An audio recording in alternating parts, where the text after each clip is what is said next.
For this video guys, tayo po magluto ng ating togi at tupo. Nahiwa na po natin ang ating tupo at ngayon piniprito na po natin bago po natin siya haluan ng ating togi. Ayan, pipirtuhin natin siya until na mag-brown at pagkatapos po niyan ay gigisahin natin siya kasama na ng ating togi. Napakayami na vegetable, gulay. Ayan, pa-brown-brown na po natin ang ating tupo.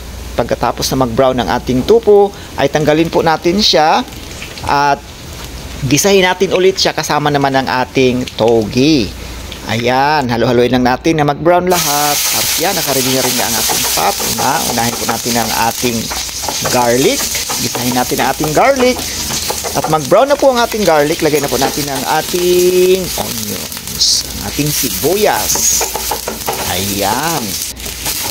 Halo-haloin lang po ito na until na mag-brown ang ating garlic at sibuyas. Sunod, ilagay na po natin ang ating tupo na naprito natin kanina.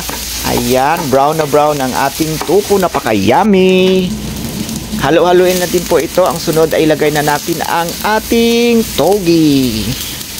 Yan. Lagay na natin ang ating togi at halo-haloin din po ito. Maliit po at ang ating lalagyan. Maliit ang ating pot. Sunod na ilagay natin ay ang ating water. Hot water na nilagay natin para dire-diretso na po siya. Haluin lang. Ayan. Mga simpleng pagkain lang po ito guys at madali siyang lutuin. Ayan. Ang sunod, ilagayin po natin siya ng ating soy sauce or tuyo. Pangpalasa ng ating tupo. Halo-haloin lang dito ito. Ayan. Yummy tupo na may togi. Ang sunod, ilagyan natin siya ng ating black pepper or pamintang durog. Ayan.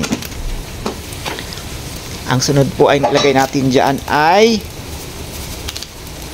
ang ating salt or asin.